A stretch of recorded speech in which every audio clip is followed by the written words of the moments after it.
So some of the advantages of virtual business, obviously lower overheads. We're not paying any rent, we're not paying lease, we're living in our homes. A lot more empowerment to the individual employee, and some people really, really thrive. Now, I have a nice situation because nearly everybody we've hired is used to being on the road. So it wasn't a big transition for most of them. You know, but again, no travel time, no central offices, although I say I have 24 to 25 remote offices, depending on the day. I always like this one because sometimes I do feel like I'm working in a box.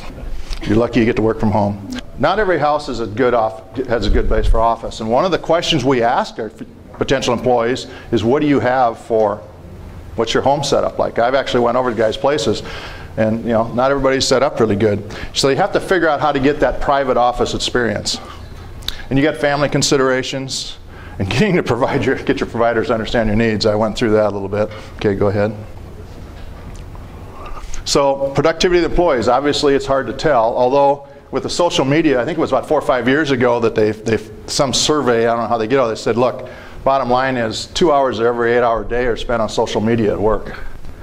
Which, to my way of thinking, being old school, is like, oh, I'm losing 2 hours of production, and it's more than that now. So you have to be, you know, it's a tough transition. Some people don't make it. And not everybody's mentally set up to do it. We've had the situation, we had one where the employee, he just finally had to quit. He was a CAD guy, computer drafting.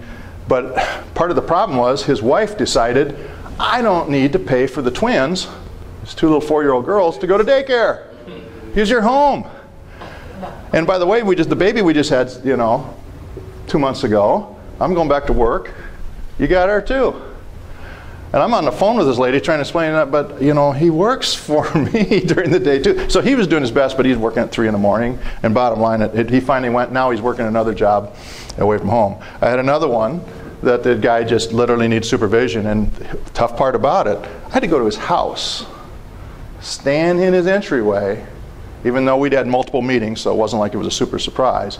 But I had to go to his house to fire the guy. And anybody who knows me, Jeff does, but I mean, I hate doing anything like that. It's a personal failure over the years when I've had to lay anybody off, for no matter how much they may deserve it or not. I hate doing that. I figure ways to make it work.